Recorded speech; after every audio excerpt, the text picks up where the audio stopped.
Yes holders, welcome to knowledge box. आप सभी का नॉलेज बॉक्स में तहे दिल से स्वागत है। डियर फ्रेंड्स, आज ही हमारी रीजनिंग क्रैश कोर्स की सेकंड क्लास है। हम डिस्कस कर रहे हैं क्यूब एंड डाइस। हमने क्यूब एंड डाइस में थोड़ा सा इंट्रोडक्शन दे दिया था कि what is definition of dice, कि भाई परिभाषा क्या होती है पासे की, क्यूब की परिभाषा क्या होती है, घन की परिभाषा क्या होती है, घन कितने फलक वाला होता है, कितने किनारों वाला होता है, कितने कोनों वाला होता है, पासे कितने प्रकार के होते हैं, एक पासा आ जाए, दो पासे आ जाएं, तीन पासे आ जाएं, ऐसे क्वेश्चंस आ जाएं तो कैसे सोल्व करेंगे। ये सारी बातें हमने कर ली हैं पहली क्लास में। तो सभी लोगों को गुड इवनिंग, सभी का स्वागत है नॉलेज बॉक्स में। अब हम धीरे धीरे आगे पॉइंट टू पॉइंट बात करेंगे। कल मैंने cube and dice class number first के 10 क्वेश्चन की सीट टेलीग्राम चैनल पे डाल दी है, आप उनको करिए। हम उन सभी क्वेश्चंस को सैटरडे को डिस्कस करने वाले हैं। जितने भी क्वेश्चंस हम मंडे टू फ्राइडे आपको शेयर करेंगे एज ए वर्कशीट, उसको हम सोल्व करेंगे सैटरडे को, ठीक है। तो बस प्रैक्टिस करते जाइए। आज मैं बात करने जाऊंगा कुछ डिफरेंट टाइप के क्वेश्चन। मान लीजिए आपने कई बार ऐसे क्वेश्चन देखा होगा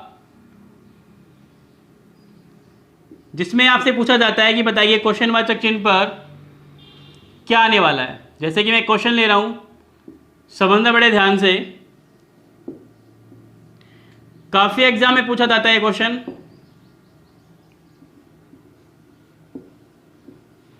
कि क्वेश्चनवाचक चिन्ह पर क्या आने वाला है।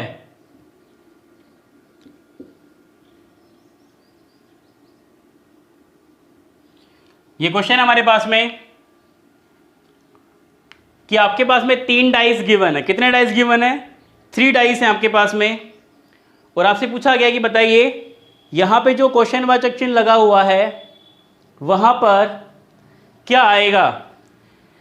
तो एक एक पॉइंट की बात करूंगा, प्लीज इसको अच्छे से समझना। लेटेस्ट पैटर्न है ये, काफी बार एग्जाम में आने लग गया है 1-2 साल से, और काफी एग्जाम में आता है। ऐसा नहीं कि भाई एसएससी में आता है, रेलवे में आता है, आपके स्टेट लेवल में भी आ सकता है, आरएएस में भी आ सकता है, और जो आईएएस का सीट सेट हो रहा है उसमें भी आ सकता है, ठीक है। लेवल अपना वही चलेगा, बेसिक टू एडवांस, बट हमारा टारगेट है एसएससी, सीएचएसएल और रेलवे एनटीपीसी तक हमें ये सिलेबस कवर करना है, ठीक है। तो भाई एक बात क्लियर है, यहां पे जो कुछ भी आएगा वो ना तो 1 का अपोजिट होगा ना ही 5 का अपोजिट होगा। क्योंकि भाई अगर अपोजिट हुआ, मान लो 1 का अपोजिट हुआ यहां पे, तो अपोजिट सरफेस तो एक साथ दिखाई नहीं देती है। विपरीत फलक कभी भी एक साथ दिखाई नहीं देती है। ये बात मैंने कल आपको नोट करा दी थी। जैसे नो सेम कंडीशन, यहां पे 5 है तो क्वेश्चनवाचक चिन्ह पर 5 का अपोजिट भी नहीं आएगा, ठीक है। आपने ये जस्ट तो कर लिया कि सर यहां पे 1 का अपोजिट नहीं आएगा और 5 का अपोजिट नहीं आएगा, यस या नो, ठीक है। अब ये तो पता होना चाहिए ना आपको कि 1 का अपोजिट क्या है, 5 का अपोजिट क्या है। तो क्या करेंगे, कंपेयर करेंगे, फर्स्ट और सेकंड से निकालेंगे। कैसे निकालेंगे भाई, कल बताया था ना, याद है क्या आप लोगों को। क्या करेंगे, कॉमन नंबर पकड़ेंगे। तो कॉमन नंबर क्या है भाई, कॉमन नंबर है 4। और कैसे घूमेंगे, क्लॉकवाइज मूव करेंगे, ऐसे आनो 4 2 3। क्या आएगा हमारे पास में, हमारे पास में आएगा 4 2 3। उसके बाद में इसको पकड़ेंगे और घूम जाएंगे क्लॉकवाइज 4 5 1 4 देन 5 देन 1, यस या नो। इस तरीके से हमें पता लग गया कि 1 का विपरीत 3 है, 5 का विपरीत 2 है, तो 4 का विपरीत क्या है, अरे बचा हुआ नंबर 6। 4 का विपरीत क्या है, 6 है। इसका मतलब यहां पे 1 का जो विपरीत होगा 3, यहां पे 1 का विपरीत नहीं आ सकता है, मतलब 3 नहीं आ सकता है। 1 प्रेजेंटेड है तो 1 भी नहीं आएगा। 5 नहीं आ सकता है और 5 का अपोजिट भी नहीं आएगा, मतलब 2 भी नहीं आएगा। तो चांसेस किसके बन रहे हैं, चांसेस या तो 4 के या 6 के बन रहे हैं। या तो आप इसको ऑप्शन से उड़ा सकते हो। अगर मान लीजिए ऑप्शन में 4 या 6 में से कोई भी एक नंबर है, वो उसका आंसर होगा। लेकिन इन द केस मान लीजिए ऑप्शन में दोनों आ गए, भाई 4 भी आ गया और 6 भी आ गया, तब क्या करें, तब उसका भी हमारे पास में एक मेथड है। आप क्या करेंगे, आपको बताया या तो 4 आएगा इसका आंसर, या क्या आएगा, 6 आएगा। इन दोनों में से एक आएगा कि नहीं आएगा। तो सबसे बेहतरीन मैं तरीका आपको समझाता हूं, कभी नहीं भूलोगे ज़िंदगी में, समझना बड़े ध्यान से। बहुत ही शानदार मेथड आपसे शेयर करने जा रहा हूँ। डेफिनेटली 100% आप किसी भी क्वेश्चन में लगा लेना, आंसर निकलेगा। अब इस डाइस को देखिए, इसमें कौन कौन है, इसमें 1 है 5 है। अब देखो 1 5 कहाँ है, यहाँ पे 1 5 है क्या, नहीं है। यहाँ पे 1 5 है क्या, हाँ देखो यहाँ पे 1 5 है। यस या नो। अब इस डाइस को इस डाइस से कंपेयर करने की कोशिश करो एक बार। अगर मैं भाई इस डाइस को इस डाइस से कंपेयर कर दूं तो जरा ध्यान से देखिए, ये 5 पहले यहां था और अब भी कहां है, यहां है। मतलब जब इसको घुमाया गया तो ये ऊपर ही था, पहले भी ऊपर था, नीचे पहले बाद में भी ऊपर था। इसका मतलब मान लीजिए ये ऊपर वाली सतह, ऊपर वाली सरफेस है, यहां पे क्या आपका 5 है। ये ऊपर कब होगा, हमेशा ऊपर तभी रहेगा जब डाइस या तो ऐसे मूव करे, या तो लेफ्ट टू राइट या राइट टू लेफ्ट। यस या नो। ऐसे मूव करेगा तभी ऊपर होगा। अगर मान लो ऐसे ऐसे मूव हो गया या फिर ऐसे ऐसे मूव हो गया तो फिर डाइस चेंज हो जाएगा। इसका मतलब जब ऊपर वाली सरफेस 5 यहां पे है और यहां भी 5 है तो ये जो सरफेस है ये कुछ इस तरीके से घूमी है, लेफ्ट टू राइट या राइट टू लेफ्ट। अब दूसरा नंबर देखिए आप, दूसरा नंबर क्या है, दूसरा नंबर 1 है। पहले जो 1 था वो राइट साइड में था और यहां पे क्या आ गया, फ्रंट साइड में। मेरी बात सुनना ध्यान से, बहुत ही बेसिक बात है, बहुत अच्छा लगेगा आपको समझ के। राइट हैंड साइड में 1 है, मान लीजिए यहां पे क्या लिख दिया मैंने 1, यहां पे मैंने 1 लिख दिया। यस। अगर मुझे फ्रंट साइड आपको दिखाना है तो मुझे इसको ऐसे घुमाना पड़ेगा। आई होप आपको दिख गया होगा हल्का सा। यस या नो। इसका मतलब ये वाली चीज पहले यहां थी, राइट साइड में थी, मतलब यहां थी, और यहां पे क्या आ गई, फ्रंट साइड में आ गई। इसका मतलब जो डाइस है वो ऐसे घूमा है, जो डाइस है वो ऐसे घूमा है। यस या नो। तो जरा ध्यान से देखिए, जब ये ऐसे घूमेगा, इस तरीके से घूमेगा तो 4 यहां पे आएगा। यस या नो। सॉरी, 1 यहां पे आएगा। यस या नो। और जो 4 है, जो 4 है, जो फ्रंट वाली चीज थी वो कहां जाएगी, फ्रंट वाली चीज आपकी कहां जाएगी, बैक साइड में जाएगी, सॉरी लेफ्ट साइड में जाएगी। यस या नो। मान लीजिए यहां पे 4 लिखा हुआ है। यस। इसको मैं ऐसे घुमाऊंगा तो 4 कहां पे आएगा, इधर। तो इधर 4 है तो इधर कौन होगा, यहां पे कौन होगा, यहां पे अगर 4 आ जाएगा राइट हैंड साइड में तो यहां पे कौन होगा, यहां पे 4 का अपोजिट होगा। इसका मतलब यहां पे 4 नहीं है, 4 का अपोजिट कौन होगा, 6 होगा। This is right answer. 6 बिल्कुल सही आंसर है। काफी लोगों को ये मेथड समझ में आ गया होगा और मुझे उम्मीद है कि काफी लोगों को समझ में नहीं आया होगा, तो उन सभी के लिए दूसरा एग्जाम्पल तैयार है। बेफिक्र रहो, मैं आपकी एक एक नब्ज से वाकिफ हूं कि आपको क्या चीज समझ में आई, क्या चीज समझ में नहीं आई और किस चीज को कितना समझाना चाहिए, तब आपको समझ में आ जाएगा। इस बात की आप टेंशन छोड़ दीजिए, वो मेरी ड्यूटी है। आपको 100% यहाँ पे मिलेगा सारी चीजें, बस आप ध्यान से देखना है, पेशेंस रखना है थोड़ा सा, तभी आपको चीजें समझ में आएंगी। ऐसे आपको चीजें समझ में नहीं आएंगी, ध्यान रखना है, ठीक है।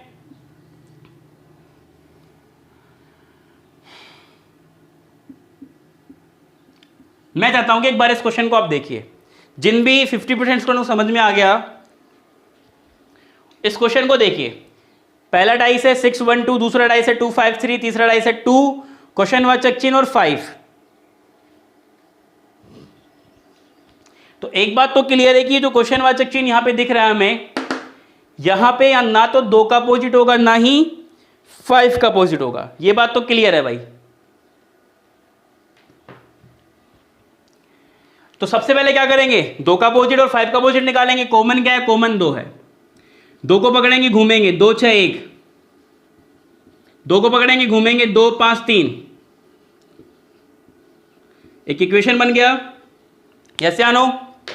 तो जरा ध्यान से देखिए, 1 का अपोजिट 3, 6 का अपोजिट 5, तो 6 का अपोजिट 5 मतलब 5 भी नहीं आएगा और 6 भी नहीं आएगा। 2 का अपोजिट क्या है भाई, 2 भी नहीं आएगा और 2 का अपोजिट क्या बच गया, 4 ही तो बचा भाई, 1 नंबर ही तो बच रहा है, 4 नहीं होगा। तो ये 4 नंबर तो इस क्वेश्चन वाचक चिन्ह पे नहीं आएंगे। तो क्या क्या बच रहा है, 1 और 3 में से आ सकता है। किस किस में आ सकता है, या तो 1 होगा आंसर इसका या 3 होगा। सिंपल सी बात है, या तो 1 होगा या 3 होगा। तो अगर ऑप्शन में 1 3 में से है तो 1 आंसर कर देंगे, लेकिन अगर मान लो दोनों आ गए तो क्या करेंगे, कंपेयर करेंगे। तो 2 5 2 5, पहला और दूसरे डाइस का कंपेयर कीजिए एक बार, सोचिए 5 यहां पे है, 2 यहां पे है, 5 यहां आ गया, 2 यहां आ गया। इसका मतलब चेंज किस में नहीं हुआ, 2 पहले भी यहीं था और अब भी यहीं है। 5 पहले ऊपर था, अब राइट साइड में आ गया। अब मुझे एक बात बताओ छोटी सी, मान लीजिए भाई यहां पे 5 लिखा हुआ है, यहां पे लिखा हुआ है 5, ठीक है, टॉप साइड में 5 लिख दिया मैंने। अब टॉप साइड में 5 लिखा हुआ है, ये 5 दाईं तरफ आ गया। सोचो यहां पे 5 लिखा हुआ है, अगर राइट हैंड साइड लेके आना है मुझे, तो मुझे ऐसे घुमाना पड़ेगा। जैसे अनु मेरा डाइस यहां पे 5 लिखा हुआ है, तो मुझे कैसे घुमाना पड़ेगा, मुझे ऐसे घुमाना पड़ेगा। सिंपल सी बात है। तो जब इसको यहां पे ऐसे घुमाया मैंने डाइस को, तो ये ऐसे घूम के ये बन गया, तो जो 2 था वो 2 ही रह गया। तो जब इसको घुमाओगे तो 5 यहां पे आएगा, तो ये जो 3 है वो कहां जाएगा, नीचे जाएगा। जैसे अनु मान लीजिए ये टॉप है, ऐसे कर देता हूं इसको, ये टॉप है, इसको आप ऐसे घुमा रहे हो, तो जो राइट हैंड साइड वाली चीज है, राइट हैंड साइड वाली चीज कहां जाएगी, देखो नीचे, डाउन साइड। तो इसका मतलब डाउन साइड कौन गया, नीचे कौन गया, नीचे 3 गया। नीचे 3 है तो ऊपर कौन है भाई साहब, 3 का अपोजिट। 3 का अपोजिट क्या है, 1। आंसर। अब मुझे विश्वास है कि अब 80% स्टूडेंट को समझ में आ गया होगा, 80% स्टूडेंट को अब समझ में आ गया होगा। स्क्रीनशॉट लीजिए प्लीज, मैं क्वेश्चन नंबर 3 भी आपको कराने वाला हूं। अगर कुछ स्टूडेंट को समझ में नहीं आया है तो क्वेश्चन नंबर 3 में क्लियर हो जाएगा। ये लेटेस्ट पैटर्न है बच्चा, आप प्लीज इसको सीख लीजिए, आपके एग्जाम में आ सकता है। और एक छोटा सा राज आपसे शेयर कर रहा हूं, देखो जो भी कंटेंट होता है वो मैं ही बनाता हूं। प्रीवियस ईयर के क्वेश्चंस हो गए आपके, एसएससी के question, SSC CGL, CPO, CHSL, railway, NTPC, ALP, ठीक है, आपका सीसेट, आईएएस का सीसेट, आरएएस, ये जितने भी पेपर्स होते हैं उन पेपर में से निकल के कंटेंट बनता है। ये नहीं है कि एसएससी सीएचएसएल में आया हुआ है, सीजीएल के भी क्वेश्चन में आते हैं, ये सीपीओ में भी आते हैं।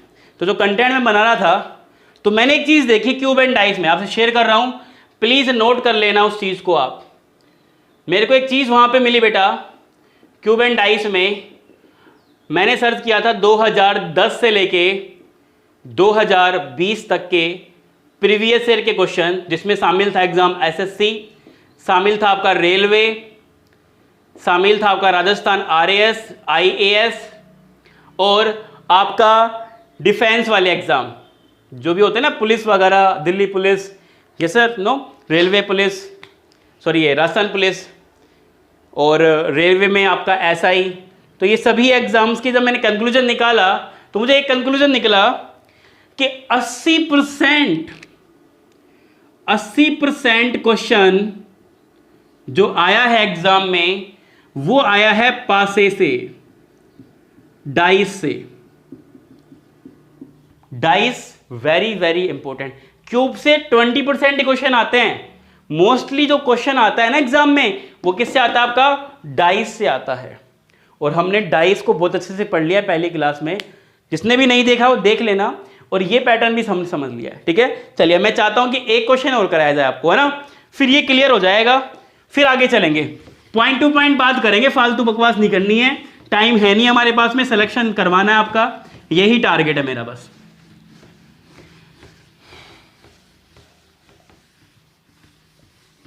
और हाँ, आप टेलीग्राम से पीडीएफ डाउनलोड कर लिया करें, जिससे कि प्रैक्टिस भी कर सके। चलिए क्वेश्चन नंबर 3, मैं चाहता हूं कि इस क्वेश्चन को आप उड़ा दें सिर्फ 20 सेकंड में, प्लीज 20 सेकंड में, तभी मजा है, नहीं तो सजा है। क्वेश्चन नंबर 3,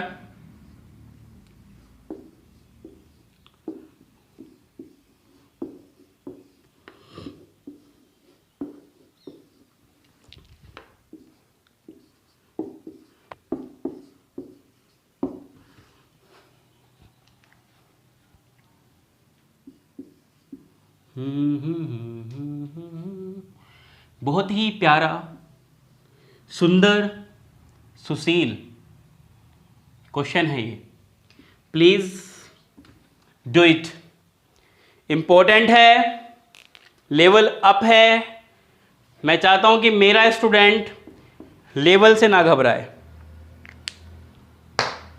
बताइए इस क्वेश्चन वाचक चिन्ह पर क्या आएगा, फटाफट से फिर हम चलेंगे प्रसारित रूप पे। और प्लीज़ आप लाइव चैट में कमेंट कीजिए, जो मैं लिखता हूँ क्वेश्चन आपको दिखता है कि नहीं दिखता है। बस छोटी मोटी प्रॉब्लम चल रही है टेक्निकल लाइट्स को लेके, क्योंकि बोर्ड बड़ा लगाया है तब से कुछ इशू आ रहा है। तो आप लाइव चैट में मुझे बताना कि जो बोर्ड पे लिखा हुआ है वो दिख रहा है कि नहीं दिख रहा है। क्लियर है? बाकी धीरे धीरे टेक्निकल चीज़ें इंप्रूव कर देंगे आपके लिए, अभी तो आपको दिख रहा होना चाहिए थी। चलिए, समय समाप्त।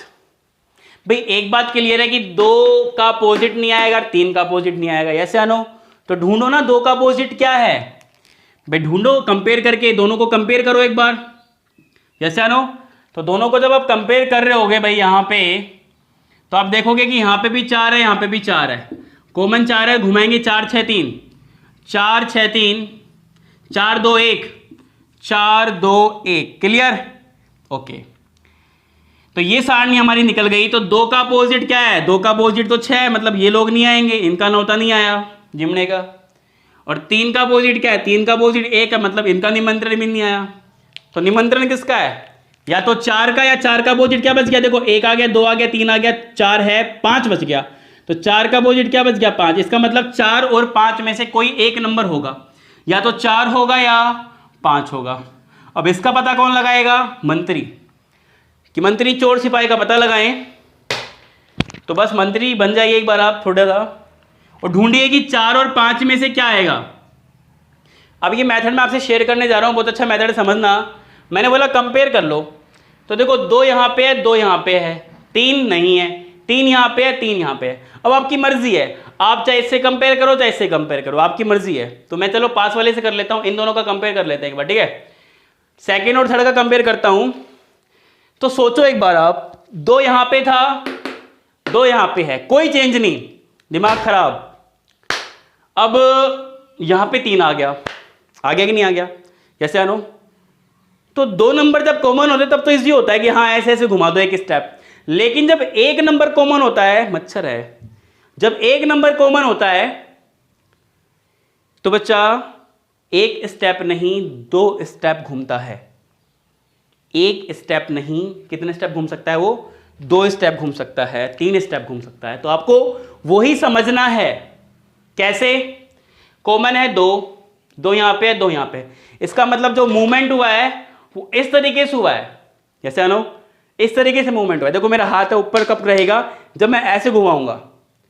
जैसे आनो ऐसे घुमाऊंगा चेंज हो गया, ऐसे घुमाऊंगा चेंज हो गया। इसका मतलब यहां पे जो चीज रहेगी वो कब होगी? जब ऐसे घुमाएंगे। जैसे आनो तो आप इधर आइए, यहां पे 3 है, तो इसका मतलब यहां पे कौन होगा? लेफ्ट हैंड साइड में 3 का अपोजिट 1 होगा, मतलब यहां पे तो 1 होगा।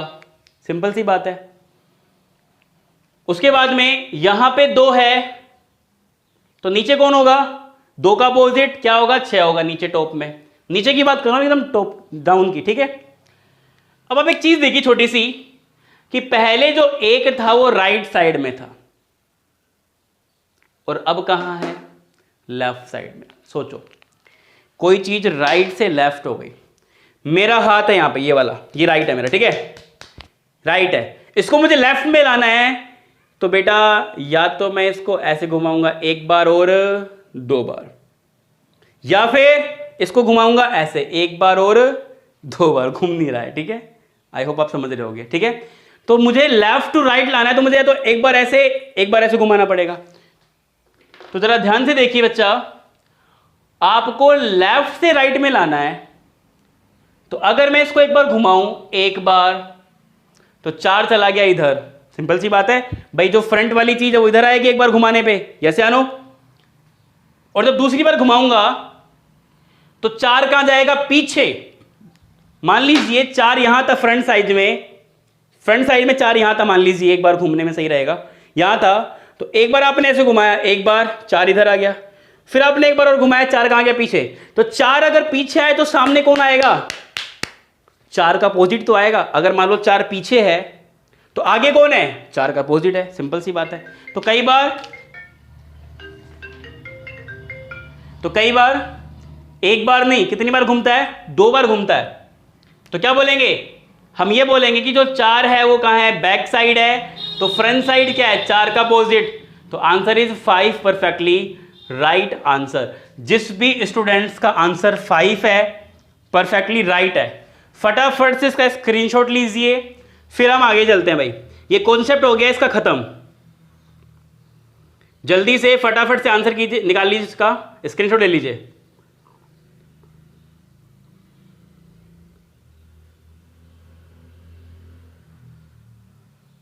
क्लियर? चलिए क्लियर है, तो अब हम आगे चलते हैं। प्रसारित रूप डाल लीजिए अब आप। अगर आपको इन क्वेश्चंस में अभी भी दिक्कत है तो प्लीज आप कमेंट कर दीजिए कि सर इन क्वेश्चन में मुझे अभी भी दिक्कत है, कौन नहीं समझ में आयो, दोबारा समझा दो।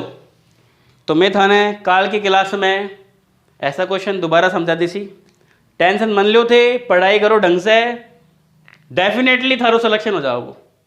ठीक है, चलो अब मैं देखा प्रसारित रूप। So we are discuss open dice. Open dice को ही बोलते हैं प्रसारित रूप। एक बचपन में देखा है ना चौक का डब्बा, वो एक घन ही होता है, क्यूब ही होता है। अगर उसको खोल दिया जाए, अगर उसको ओपन कर दिया जाए तो आगे से खुल जाएगा, पीछे से खुल जाएगा, दाईं तरफ से खुल जाएगा, बाईं तरफ से खुल जाएगा, बीच में से खुल जाएगा। तो लाइक समथिंग इस तरीके से दिखेगा वो। तो इसी को बोलेंगे हम लोग प्रसारित रूप।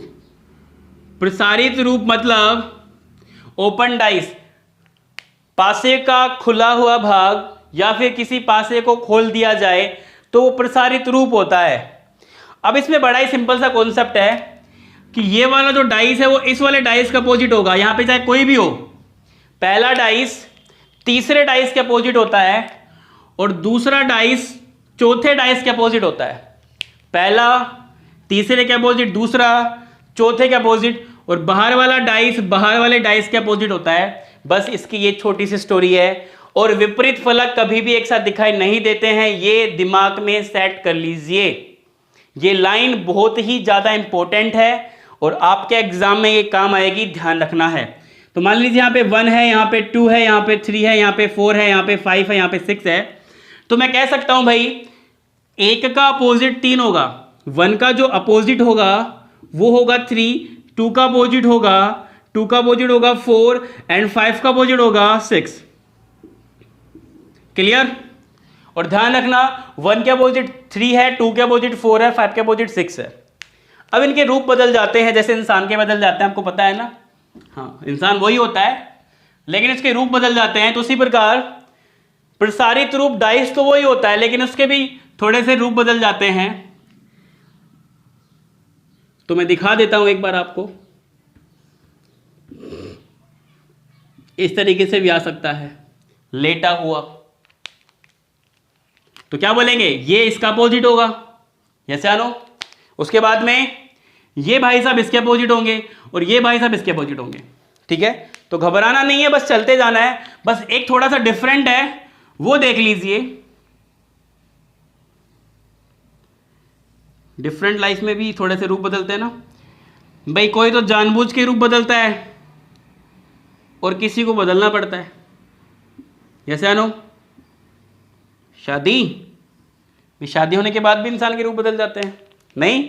हाँ, जानबूझ के भी होता है भाई। ये भी नहीं कह सकते वो बदल गया, बदलना पड़ता है उसको समय के अकॉर्डिंग। नहीं बदलेगा तो फिर वो जूते खाएगा, नहीं? चलिए, अब ऐसा भी डाइस आता है। ठीक है, तो इसमें क्या होगा, जो 2 का अपोजिट होगा बेटा वो 4 होगा, 1 का अपोजिट 3, मतलब ये इसके विपरीत होगा। और ये जो बीच वाला है ना, ये बीच वाला इनके अपोजिट होगा। अब ये जो बाहर आपको दिख रहा है ना, प्लस माइनस मल्टीप्लाई डिवाइड, ये कोई 4 फलक नहीं है, 4 सरफेस नहीं है, ये एक ही सरफेस के 4 भाग हैं। मतलब अरे पिज्जा मंगवाया कि नहीं मंगवाया, एक्स्ट्रा लार्ज मंगवाया ना, 4 दोस्त हैं तो बोला कि चारों ऐसे काट लो, काट लिया तो ठीक है भाई, ये इसका हो गया, ये इसका हो गया, इसका हो गया, ये इसका हो गया। ठीक है, ये 4 पिज्जा के पीस हो गए। तो क्या हुआ, एक ने उठाया इधर से तो ये नीचे आ गया, एक ने उठाया ऊपर तो ऊपर आ गया, एक ने उठाया इधर तो इधर आ गया, एक ने उठाया इधर तो इधर आ गया। तो ये जो चार कटे ये इसी के तो अपोजिट होंगे, नीचे वाले के अपोजिट होंगे। जैसे आनो तो ध्यान रखना आपको कि एक का अपोजिट तो हो गया 3, 1 का अपोजिट हो गया 3, 2 का अपोजिट हो गया आपका 4, और बेटा 5 का अपोजिट होगा आपका ये साइन चारों, क्या क्या है, प्लस माइनस मल्टीप्लाई और डिवाइड। ये है आपका प्रसारित रूप, इसके अलावा कुछ भी नहीं है, सब फालतू की बातें। ठीक है, प्लीज इसका स्क्रीनशॉट लीजिए जल्दी से, फिर हम चलेंगे क्वेश्चंस पे। प्रसारित रूप में कैसे कैसे क्वेश्चंस आने के चांसेस हैं उसकी बात करेंगे। आज हम कंप्लीट कर लेंगे बेटा प्रसारित रूप कंप्लीट, और कल फ्राइडे है तो इस वीक की लास्ट क्लास रहेगी, कल हम कंप्लीट कर लेंगे क्यूब। तो इसका मतलब ये हुआ कि इस वीक हमने क्यूब एंड डाइस कंप्लीट कर दिया। फिर सैटरडे को जितने भी क्वेश्चंस हो जाएंगे 2-3 दिन के, वो सभी क्वेश्चंस की क्लासेस आपको मिलेंगी रात को 8 बजे। ठीक है, चलिए अब हम चलते हैं थोड़ा सा आगे।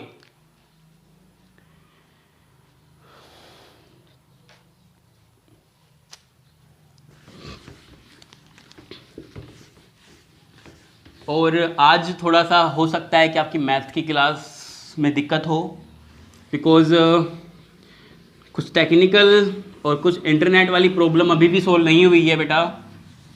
तो एक्चुअली क्या है, दिक्कत ये है सबसे मेन, मैं आपको थोड़ा सा खुल के बताऊं, क्योंकि देखो मेरा है वो रहता है कि मैं कभी भी ऐसी चीज़ें छुपा के नहीं रखता, जो होता है अपन कह देते हैं, क्योंकि अपने लोगों से क्या शर्माना। जैसे आनो तो एक्चुअली यह बात ये है कि हम पहले जयपुर में थे और अब घर पे हैं। ठीक है, आपको पता है कि कोरोना वायरस की वजह से कोचिंग सब क्लोज हैं।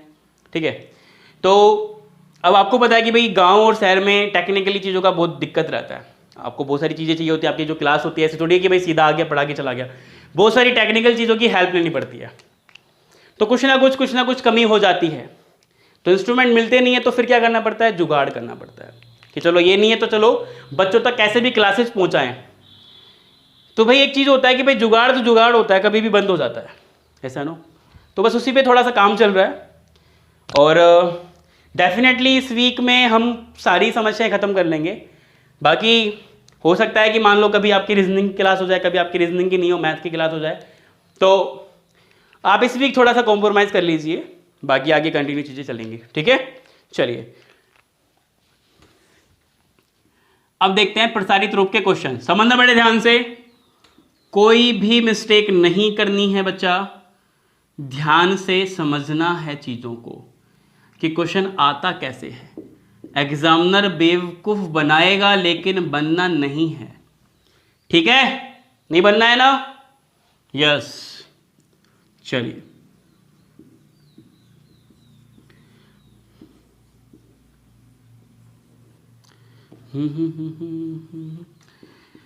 हमारे पास में भाई इस तरीके से क्वेश्चन आता है एग्जाम में, थोड़ा सा इधर लिख देते हैं जिससे कि आपको दिख जाए।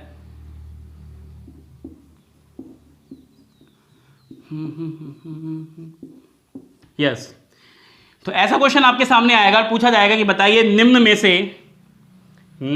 से कौन सा पासा सही है, इनमें से कौन सा डाइस राइट है। राइट डाइस हमें फाइंड करना है। निम्न में से कौन सा पासा सही है। पहले तो दिमाग से ये चीज सही करो कि भाई डाइस कौन सा सही होता है। जैसे आनो, अब ये नहीं पूछ रहा है कि बताओ 1 का अपोजिट क्या होगा, 2 का अपोजिट क्या होगा, 5 का अपोजिट क्या होगा, नहीं पूछ रहा है, क्योंकि पता है भाई उसको तो सिंपल सा क्वेश्चन बन जाएगा। नहीं तो 2 का अपोजिट 4 है, 3 का अपोजिट 6 है, सॉरी 5, और 1 का अपोजिट 6 है, ये तो हमें पता है। हमें फाइंड करना है कि इनमें से कौन सा डाइस राइट है, निम्न में से कौन सा पासा सही है। तो राइट डाइस कौन सा होता है बताइए भैया, कह सकते हैं ना जिसके अपोजिट सरफेस एक साथ नहीं दिखाई दे वो डाइस राइट होता है, बाकी सब रॉन्ग होता है। यस या नो। तो जिसमें 2 के साथ में 4 दिखेगा वो गलत होगा, जिसमें 3 के साथ में 5 दिखेगा वो गलत होगा, जिसमें 1 के साथ में 6 दिखेगा वो गलत होगा। यस या नो। भाई साहब यहाँ पे हम बात करूं, ये मच्छर बड़ा परेशान कर रहा है। 2 के साथ में 4 दिख रहा है, ऐसे आनो 2 के साथ में 4 दिख रहा है, तो ये तो भाई गलत है, क्योंकि अपोजिट सरफेस दिखते ही नहीं है। आ गया हो, 2 के साथ में 4 फिर दिख गया, गलत बात, हटो। उसके बाद में 1 के साथ में 6 दिख गया, गलत बात। 3 गलत और चौथा क्या होगा? परफेक्टली सही होगा। यस या नो? कैसे सही है देखो जरा ध्यान से। देखो 6 का अपोजिट क्या है? 6 का अपोजिट 1 नहीं दिख रहा, 5 का अपोजिट यहां पे 3 नहीं दिख रहा, 4 का अपोजिट 2 नहीं दिख रहा, तो परफेक्टली डी राइट आंसर होगा। ठीक है, चलिए अब देखते हैं हम क्वेश्चन नंबर 2। आई होप आपको समझ में आ गया होगा। अब एग्जामिनर आपको कैसे कंफ्यूज करेगा वो मैं आपको दिखा देता हूं एक बार। इस सेक्शन से भी काफी क्वेश्चन बनते हैं भाई, आप इसको मिस नहीं कर सकते हो। अल्फाबेटिकल लेटर्स भी आ सकते हैं, कलर्स के नाम भी आ सकते हैं, नंबर्स भी आ सकते हैं, सिंबल्स भी आ सकते हैं, कुछ भी आ सकता है।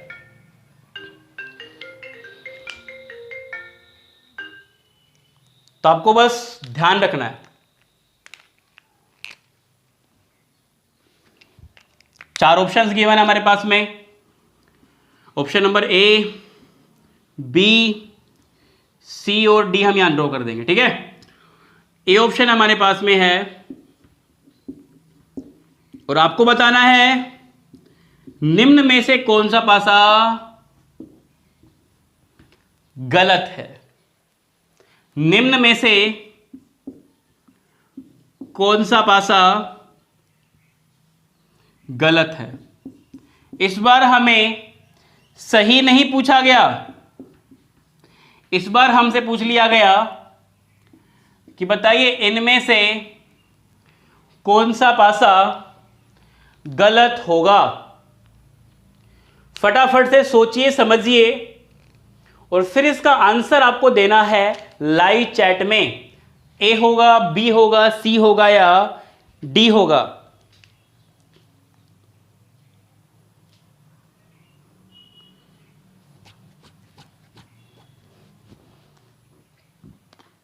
सही पासा नहीं पूछा गया, गलत पूछा गया है। एग्जामिनर कंफ्यूज करेगा। मैं वापस से क्वेश्चन रिपीट कर रहा हूं, इनमें से रोंग डाइस कौन सा है, निम्न में से गलत पासा कौन सा है। अच्छा भाई, सही पासा तो पता लगा लिया कि भाई जिसके अपोजिट नहीं दिखे वो सही पासा, और जिसके अपोजिट दिख जाएं वो गलत पासा होगा। माय डियर स्टूडेंट्स, अब एग्जामिनर में ये क्वेश्चन आता है, माइंड में साइकोलॉजी सेट है कि इस क्वेश्चन में हमसे क्या पूछा जाएगा कि निम्न में से गलत पासा कौन सा है, सॉरी निम्न में से सही पासा कौन सा है। कैसे है ना, ये पूछा जाता है ना, सिंपली मोस्टली ये पूछा गया है और फर्स्ट ही होता है वो सही पासा, और उसको टिक करके आ जाते हैं। हम चाणक्य बन जाते हैं कि मेरे तो इतने सही हो गए, इतने सही हो गए, और जब रिजल्ट आता है कि अरे मैंने तो सोचा था रीजनिंग में 50 में से मेरे 45 आएंगे, नंबर मेरे आ रहे हैं 35। क्योंकि सबसे ज्यादा जो मिस्टेक स्टूडेंट करता है ना एग्जाम में, वो क्या देखता है, अच्छा क्वेश्चन है, अच्छा ये अपोजिट इसका हो गया, ये इसका हो गया अपोजिट, ये इसका अपोजिट हो गया, हमें गलत फाइंड करना था, सॉरी हमें सही फाइंड करना था। तो देखो एफ का अपोजिट यहाँ पे ई नहीं है, डी का अपोजिट यहाँ पे बी नहीं है, सी का अपोजिट यहाँ पे ए नहीं है, आंसर ए। जय हिंद, भारत माता की जय लगा के आ जाते हो। जैसे आनो, लेकिन आपको एक बार क्वेश्चन को जरूर पढ़ना है। तो ये क्वेश्चन कौन सा था, रोंग डाइस फाइंड करना था। कौन सा डाइस फाइंड करना है हमें कि निम्न में से गलत पासा कौन सा है, रोंग डाइस कौन सा है। तो पहले अपोजिट तो देखो, ए का अपोजिट सी, बी का अपोजिट डी और ई का अपोजिट एफ। ठीक है, सो डियर स्टूडेंट्स, हम देखेंगे इसको, एफ का अपोजिट ई नहीं है, डी का अपोजिट बी नहीं है, सी का अपोजिट ए नहीं है, ये तो राइट हो गया, लेकिन यहां पे रोंग पूछा गया था, ये तो राइट हो गया। बी का अपोजिट डी नहीं है, ई का अपोजिट एफ नहीं है, ए का अपोजिट सी नहीं है, ये भी राइट हो गया, हमें तो रोंग पूछा था। डी का अपोजिट बी है, इसका मतलब ये रोंग हो गया और रोंग ही पूछा था, तो रोंग कौन सा है, सी ऑप्शन रोंग डाइस है। इसको देखिए, ए का अपोजिट सी नहीं है, एफ का अपोजिट ई नहीं है, बी का अपोजिट डी नहीं है, ये भी रोंग हो गया, सॉरी ये भी राइट हो गया, इसलिए ये रोंग हो गया। क्लियर। तो इस तरीके से एग्जामिनर हमें कंफ्यूज करेगा, लेकिन आपको नहीं होना है। ठीक है डियर स्टूडेंट्स, चलिए। हाँ क्या कह रहे हो? टेक्निकल इशू नहीं होगा? ठीक, अच्छा यूट्यूब टेबल्स नहीं हो रहा क्या उससे? नहीं हो पाएगा? तो वो सेट एक बार करके देखा आपने? ठीक, चलिए। तो ये हमने प्रसारित रूप पढ़ लिया, हमने ऐसे डाइस के क्वेश्चंस पढ़ लिए जहाँ पे क्वेश्चन वाचक चिन्ह आता है। तो ये डाइस वाला पोर्शन हमारा खत्म हो गया है। ठीक है, अब हम पढ़ेंगे डियर फ्रेंड्स पोर्शन क्यूब का। कल की क्लास क्यूब की रहने वाली है, और एक छोटी सी आपके लिए अनाउंसमेंट है डियर फ्रेंड्स, आपकी जो आज की मैथ की क्लास है वो नहीं हो पाएगी, कुछ टेक्निकल प्रॉब्लम बार बार आ रही है। ठीक है, तो कल हम उसको कर लेंगे, थोड़ा मैं एक्स्ट्रा पढ़ा दूंगा आपको जिससे कि आज का कवर हो जाए, नुकसान नहीं हो आपका। और इस क्लास की जो सीट है वो टेलीग्राम चैनल पे अभी आपको वहां पे मिल जाएगी। आप सीधा जाइए टेलीग्राम चैनल पे और उसको डाउनलोड कीजिए, और इसमें बहुत अच्छे क्वेश्चन मैंने डाले हैं। उस सीट में मैंने डाले हैं 10 क्वेश्चन, और 10 में से मान के चलिए 7 क्वेश्चन मैंने डाले हैं एसएससी सीएचएसएल के 2010 से लेके 2015 तक के क्वेश्चन है। आई थिंक 2010 से 2015 के बीच में जितने भी डाइस से क्वेश्चन आए ना, स्पेशल डाइस के क्वेश्चन है। बाकी के एक क्वेश्चन मैंने उसमें डाला है आईएएस प्री 2019 का क्वेश्चन, और 2 क्वेश्चन मैंने डाले हैं क्वेश्चन वाचक चिन्ह वाले। तो टोटल 10 क्वेश्चन है। प्लीज उनको करना, बहुत ही इजी भी हैं और बहुत अच्छे क्वेश्चन भी हैं, दोनों तरीके के क्वेश्चन मिक्स करके डाले हैं। तो जब आप उनको करोगे तो आपको पता लगेगा कि आपने कितना सीखा, आपको कितना आया कितना नहीं आया। क्लास लेने से ही सब कुछ नहीं होता है, प्रैक्टिस भी जरूरी है। ठीक है, चलिए तो आज हम इतना ही पढ़ेंगे, कल हम फिर मिलेंगे। थैंक यू सो मच, खुश रहिए, मुस्कुराते रहिए, गुड नाइट।